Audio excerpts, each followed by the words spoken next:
Grand Theft Auto Vice City is a game that I love, many people do, but I have a difficult relationship with it that has stopped me from really being able to ever play it as much as I would like.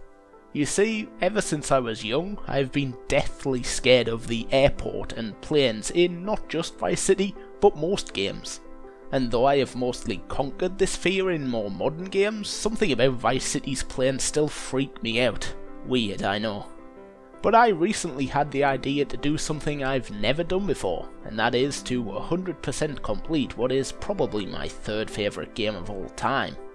Unfortunately for me, that involves quite a lot of airport business, as many of the collectibles and unique stunt jumps are located right in the heart of the beast. And there are a couple of missions which I have always avoided that go somewhere near the airport. Initially I wanted to play with a controller, like the glory days of PS2, so I did some research and found out about silence patches. One for input and another that generally fixes up a few issues the PC version has. So I started, making sure to watch all the cutscenes to really embrace the story that I know all too well at this point.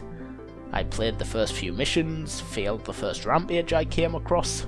Playing with the controller felt great. I was instantly transported back to my early teens. I collected a few of the hidden packages I knew of and then tried another rampage. Oh god. If you don't know, the manual aiming in this game is pretty terrible. It's very hard to be precise, but I found it 1,000 times more difficult with the controller. So, as much as I was enjoying it, for how much shooting was to come, I knew I needed to revert back to standard PC controls. I then followed a guide to get a bunch more hidden packages, with each 10 unlocking an item at the safe house, and did the RC car race, and failed. Back to more missions, using sort of cheaty ways to pass them that I've learned from watching speedruns of the game, but I don't really feel like they're such cheap tactics. It's not like I'm abusing glitches, it's just taking advantage of things the developer didn't anticipate when making the game. Like hopping over a fence when you're meant to not. A couple more rampages, the irony of burning to death in the rain, and it was time to take on the infamous RC helicopter mission. Don't get me wrong, I also had nightmares about this mission as a kid, but these days it's just not hard. The hardest part is remembering the slightly wonky keyboard helicopter controls. On to working for the maniacal Ricardo Diaz, and a couple more cheap tricks. But these missions aren't the most interesting anyway, so once again I don't feel bad. And now with the whole city unlocked, I got myself a helicopter to collect the last few packages on the first half of the map. Then I took a pleasant dinghy ride out here to pick up another 2 packages, and oh look, there's a rampage here. I'd never been over here before, so this rampage was brand new to me, but how much harder could it be than any of the others? Well, I started strongly by almost killing myself, and then had to attempt it multiple times because 10 vehicles wouldn't even spawn in the time given.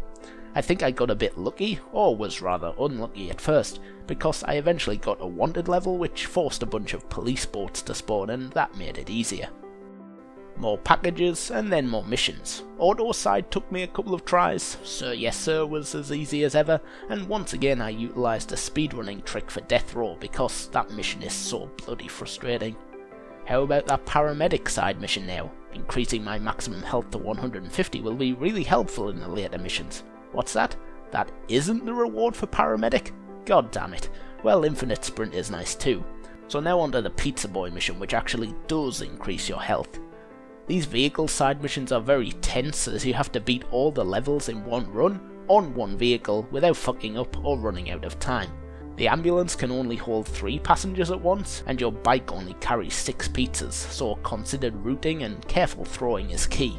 It wasn't too bad, though I did kill a hungry customer once. Sorry! Diaz was rubbed out and the French never had a chance to kill the Colonel as my earlier hidden package hunting left me feeling suitably overpowered. So I felt it was time to begin tackling my fear. I started small. I spent some time around the airport just looking at those ugly bastards, going as close as I dared without venturing too far into the truly scary territory, where they're moving about. Because that's the root of this fear, being unsuspectingly hit by one of them. Even though you can't actually get hit by a plane in this game, you will clip right through, I think. I don't want to test it. Enough of that, and I may as well do this mission while I'm here. And then on to something else I never did in this game before, the stadium events. The dirt ring was pretty cool, if a little frustrating, the hot ring was the same, and the blood ring wasn't a big deal at all. I bought the Malibu Club as my first asset, as it's the most expensive and I've never done it before, and set about completing the first couple of missions.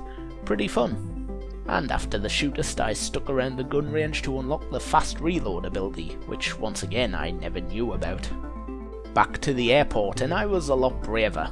I had the idea that my fear probably mostly comes from the unknown. I don't know which areas of the airport are likely to have moving traffic to avoid, and which areas are just static. So I studied.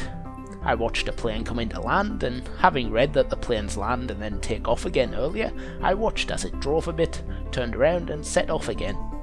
And then about a minute later the next one was coming into land, and as far as I can tell, that is the extent of the moving air traffic in this game. So just avoid those 2 bits of runway and look both ways before I cross them, and I can be fine. I even got very brave and had a little drag race with a plane during takeoff, but I still didn't want to push my luck. While there, I took the opportunity to pick up a couple of packages I saw, and complete one rampage and fail another, leaving me with 4 stars, which were a bit of a laugh to get rid of. And then immediately onto Copland for more high star pursuit action, which I dealt with in my own ways.